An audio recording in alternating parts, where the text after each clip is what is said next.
Silver isn't just going up, it's changing gears. The math is screaming, and if you know how to listen to it, it's telling you something very specific about silver right now. Time cycles are converging.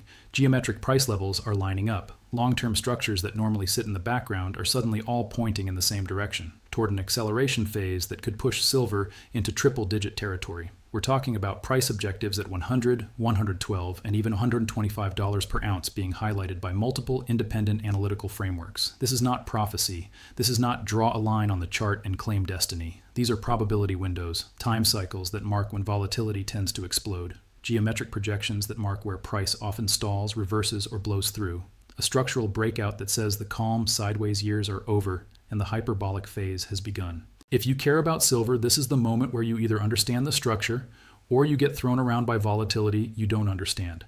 Stay with me until the end, because I'm going to show you why this move is different from every false start of the last decade, the exact dates where the next big decisions are likely to happen, and what those 100+ targets actually mean for someone trying to position intelligently, not emotionally. Before we dig in, let me be crystal clear. This is education, not financial advice. I don't sell you courses. I don't sell you signals. I don't run a mentorship program in the background. If someone messages you on WhatsApp or Telegram claiming to represent this channel and trying to sell you something, block them. My job here is simple: show you the data, walk you through the math, lay out both bullish and bearish scenarios. You make your own decisions. Do me a favor and drop a comment right now. Where are you watching from? North America, Europe, Asia, the Middle East, Africa, Australia? And what's your gut about silver over the next 60 days? Do we see $100 first or a pullback first? I read the comments, and your perspective helps shape what we cover next. Now let's zoom out. To understand what these cycles are saying, you need the big picture first. For years, silver was stuck in a box. On a long-term monthly futures chart, price spent multiple years rotating between roughly $20 and $30 per ounce. That base is not random. It was a slow, grinding accumulation zone where the world quietly absorbed metal while no one on mainstream TV cared. Now look at where we are. Silver has broken decisively out of that 20-30 range and has already traded into the $90 zone recently. This is what a hyperbolic phase looks like. The market is no longer marching higher in a slow, linear fashion. The rate of change is accelerating. Each leg up comes faster and travels further than the last. Think about the sequence. Years stuck between 20-30. Break to 40, then 50, then 70, then 80, 90. Every level that looked like a ceiling became the new floor. In a normal environment, when price gets stretched, it snaps back to the old average. In a hyperbolic phase, the average itself moves higher. The mean recenters at new levels.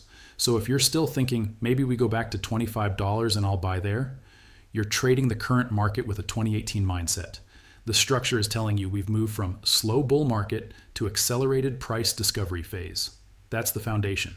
Now we'll add the three main pillars of this analysis: a quantitative mean reversion model, VC PMI, geometric square of 9 projections, time cycles that highlight when big moves tend to happen. First pillar, the VC PMI, the variable changing price momentum indicator. Don't get lost in the name.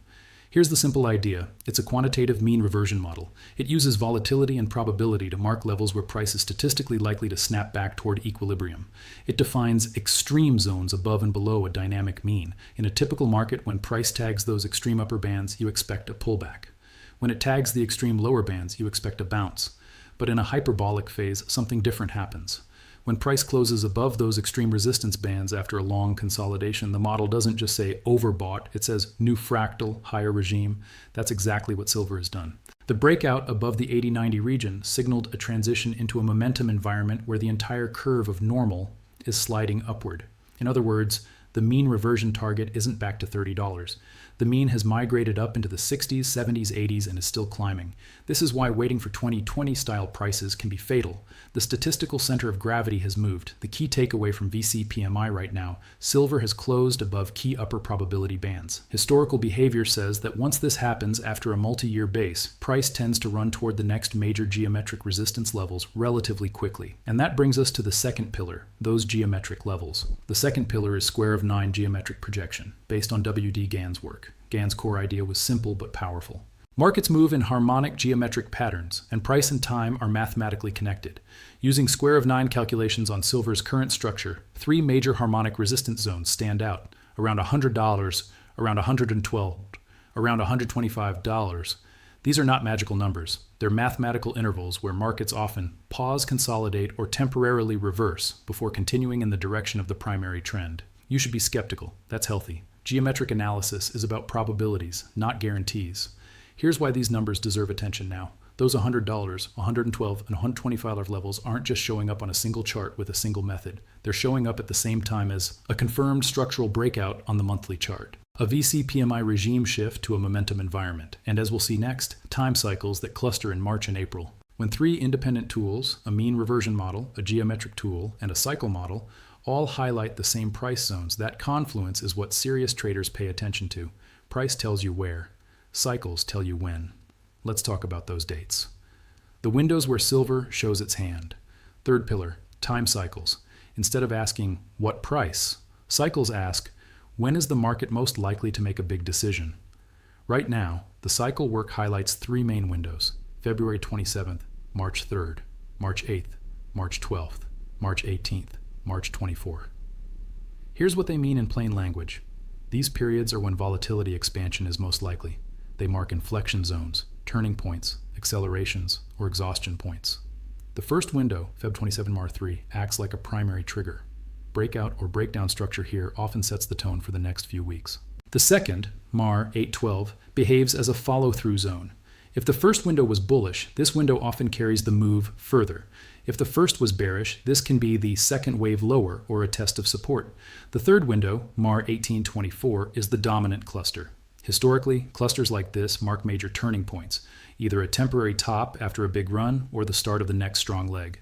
Cycles do not promise direction. They spotlight the moments when the market is most likely to reveal its intentions. So here's the practical translation. If silver is attacking $100 during these March windows and breaks through with strength, probabilities tilt towards a continuation move toward $112 and $125. If it fails near $100 during these same windows, that warns of a retracement phase before the next attempt. The dates don't tell you what to buy or sell. They tell you when not to be asleep. Segment 7, Macro and Geopolitics. Why the real world matters. All of this math lives in the real world. Cycles and projections become far more powerful when they align with real catalysts. Look at what's happening right now. Silver just bounced over 3% in Asian trading, back toward the mid-80s, after dropping more than 12% in just 2 sessions. That 12% smash shook out weak hands and triggered stop losses, right as we moved into that late February cycle window. On the geopolitical side, a drone strike hit the grounds of the U.S. consulate in Dubai.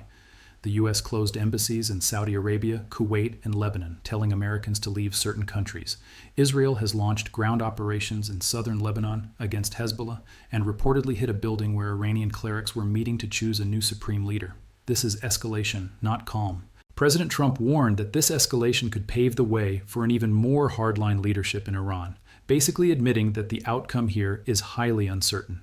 Meanwhile, the Strait of Hormuz, the choke point for roughly 20 to 21% of global oil flows, is under threat. Iranian forces have reportedly fired on vessels.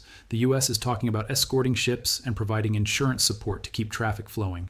Higher energy prices feed into inflation expectations, and higher inflation expectations tend to support gold and silver as monetary hedges. So we have time cycles pointing to March volatility, geometric targets up at 100, 112, 125, a real-world geopolitical backdrop that increases safe haven demand. But there's a twist we have to respect. Segment 8, the tug of war, dollar strength versus silver. The headwind right now is the US dollar. As energy prices rise and inflation fears resurface, investors start to believe the Federal Reserve will hold rates higher for longer. Markets are already pricing in no rate cuts until summer. That expectation has pushed the dollar index higher. A stronger dollar does two things to silver. It makes dollar-denominated silver more expensive for buyers using other currencies. It acts as a short-term brake on upside moves, even when safe haven demand is strong. So we have a genuine tug of war. Tailwinds, geopolitical risk, physical tightness, structural breakout, cycles and geometry pointing up. Headwind, a strong dollar and a Fed that is not cutting yet. In my view, unresolved geopolitical risk and long-term monetary expansion usually overpower the dollar over time. But in the short term, both forces are real, and both can shape what happens in those March windows. So let's map both scenarios. Segment 9, bearish path versus bullish path. Bearish path, short term. Middle East tensions de-escalate faster than expected. Shipping risk at Hormuz drops, Embassies reopen, military operations cool down. The geopolitical premium in silver fades, that 3% bounce quickly unwinds, and the 12% drop extends. At the same time, the Fed sticks to higher for longer. The dollar index grinds to new local highs. Silver's rallies get sold as global buyers struggle with the stronger dollar. In this case, the March 18 to 24 cycle window could mark an exhaustion top, not a fresh impulse. A push to 95-100 that fails in that cluster could trigger a much deeper retracement. Bullish path, acceleration. The February shakeout was a reset, not a reversal. The long consolidation base between 2030 has already given way to a momentum regime above 80-90. The next 30-45 days are exactly when cycles say that acceleration is most likely to show up.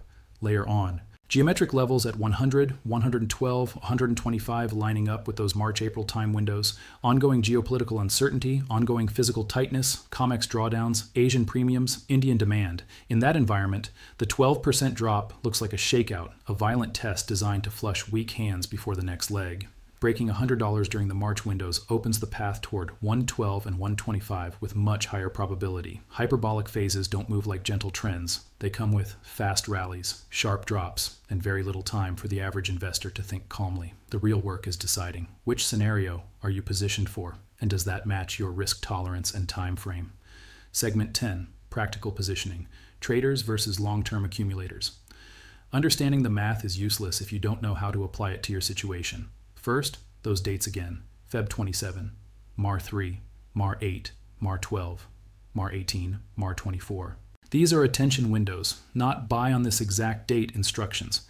If you are a short-term trader, you might look to buy breakouts above key levels, for example, above 95, during a cycle window, targeting 100 with a tight stop under 90.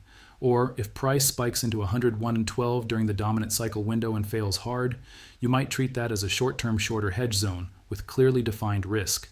If you're a long-term accumulator, your focus is not this month's window. It's the multi-year picture where inflation, deficits, and physical demand drive silver far beyond current levels. A drop from 90 to 75 does not destroy that thesis. It just changes the entry price. Your risk management is more about position size, diversification, and patience than stop-loss ticks. The absolute key in a hyperbolic phase is position sizing. If you are over-leveraged, a normal 15 to 20% swing will blow you out before the move you were waiting for even starts. If you are sized calmly, volatility becomes uncomfortable, but survivable. Most people lose not because their thesis is wrong, but because their leverage was wrong. Segment 11, what I'm personally watching. Over the next few weeks, there are 5 things I would watch like a hawk. Price behavior in the first cycle window, Feb 27, Mar 3. Do we see a decisive move up or down or just chop? That will set expectations for the second window, the $100 level. Clean break above with strong momentum, jocks green light toward 112 and 125. Hard rejection at 100 during a cycle window, hawks warning of deeper consolidation. Dollar index, DXY.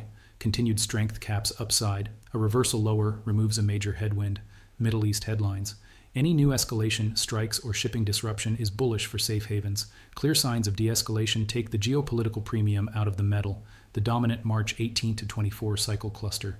This is the big one. How silver behaves here will likely define the trend for the next 1 to 2 months. Segment 12, Final Takeaways and Outro. 3 core takeaways to leave you with. Multiple mathematical frameworks are aligning. Time cycles pointing to specific March windows. Square of 9 projections pointing to 100, 112, 125. VC PMI showing a shift into a rising mean momentum regime. Fundamentals and geopolitics support the bull case, but the dollar is a real headwind. Middle East risk, Hormuz, embassy closures, energy inflation, all bullish for metals. A strong dollar and a cautious Fed limit how fast that bullishness can express in price. Volatility is not a bug of this phase. It's the defining feature. 10 to 15% swings are normal in hyperbolic commodity phases. If you can't emotionally or financially handle that, adjust size or adjust strategy. If this kind of structural math-driven analysis helps you see beyond the daily noise, do 3 things. Subscribe so you don't miss the next breakdown when those cycle dates hit. Like the video so YouTube actually shows it to people who need this level of detail. In the comments, tell me one thing. Which do you think comes first, $100 or $70? And remember, time cycles and geometric projections are probabilities, not guarantees. No one is coming to save you from your own risk decisions. Have a clear plan, know your time frame, and never trade based purely on emotion. This is where the silver market stops being quiet and starts revealing its hand. Be prepared or be a spectator. I'll see you in the next one.